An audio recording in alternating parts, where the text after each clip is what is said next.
আসসালামু আলাইকুম friend, welcome to my channel. আপনারা সবাই কেমন আছেন? আশা করি ভালো আছেন। আমি আজকে আবার হাজির হয়ে গেলাম আরেকটি রেসিপি নিয়ে। আমি আপনাদেরকে দেখাবো মজাদার কলমি শাক ভাজি। সবুজ রেখে কীভাবে কলমি শাক ভাজি করতে হয় আমি আজকে তা দেখাবো। তাহলে চলুন আমরা চলে যাই শাক ভাজি করতে। আমরা প্রথমে একটা ফ্রাই প্যান বসিয়ে দিয়েছি। আমরা এখন শাকগুলোকে ভাপ দিয়ে নিব। প্রথমেই আমরা শাকগুলো ভাপে দিয়ে নেব। আমরা অল্প কিছু করে শাক দিব আর একটু একটু করে লবণ ছিটিয়ে দিব। এরকম লেয়ারে লেয়ারে দিলে তাহলে শাকটা তাড়াতাড়ি নরম হয়ে নিচে নেমে যাবে। চুলাটা অন করে দিব। আর আমরা শাকটা সিদ্ধ করতে ঢাকনা দিব না, ঢাকনা দিলে শাকের কালারটা নষ্ট হয়ে যাবে। আমরা ঢাকনা ছাড়াই শাকটা সিদ্ধ করে নিব।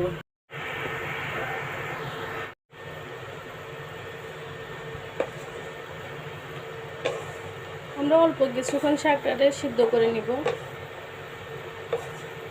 শাকের থেকে সবুজ পানি না বের হওয়ার আগে আমরা শাকটা তুলে নিব, না তো শাকের কালারটা চেঞ্জ হয়ে যাবে।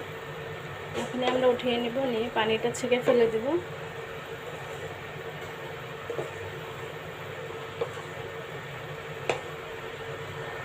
আমরা আরেকটা ফ্রাই প্যান বসিয়ে দিলাম। এখন আমরা এখানে তেল দিয়ে দিব,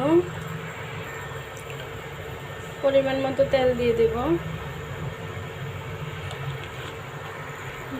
তার দুটো শুকনো মরিচ দিয়ে দিব, একটি বড় সাইজের রসুন আর পেঁয়াজ, 2-3টা পেঁয়াজ কুচি।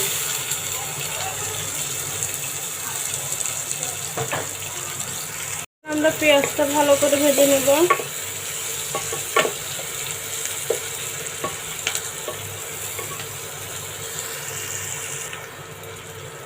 পেঁয়াজটা আমরা ব্রেস্তা যেভাবে ভাজে ওইভাবে লাল লাল করে ভেজে নেব, তাহলে শাকের থেকে ভালো একটা স্মেল আসবে, ঘ্রাণ আসবে।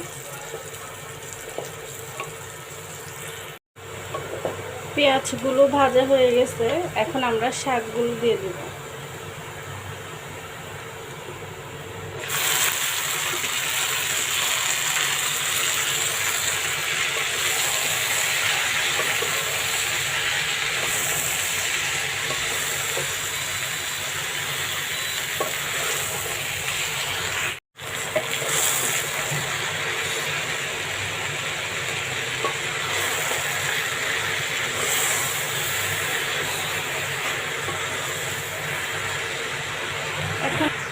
এখন আমরা চুলার হিটটা একবারে বাড়িয়েও দিব না, একবারও কমিয়েও দিব না, মাঝখান বরাবর রেখে শাকটা ভেজে নেব।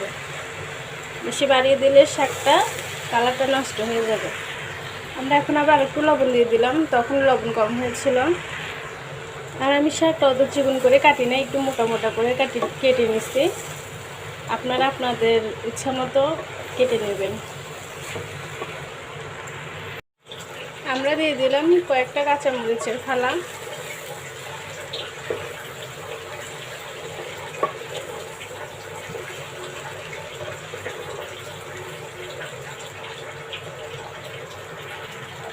ফ্রেন্ডস, আমাদের শাক ভাজি হয়ে গেছে।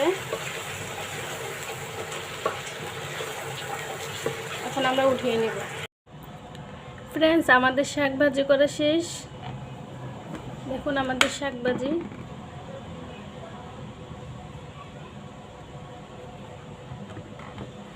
এভাবে ট্রাই করলে আপনাদের শাক সবুজ থাকবে আর খেতেও ভালো লাগবে। শাক ভাজি দিয়ে আপনারা 1 প্লেট ভাত খেয়ে ফেলতে পারবেন। সো বন্ধুরা, আমার ভিডিও ভালো লাগলে বা আমার রান্না ভালো লাগলে আমার চ্যানেলটি সাবস্ক্রাইব করে দিবেন। লাইক, কমেন্ট, শেয়ার করতে তো একদমই ভুলবেন না। প্লিজ আমার চ্যানেলটি সাবস্ক্রাইব করে দিবেন।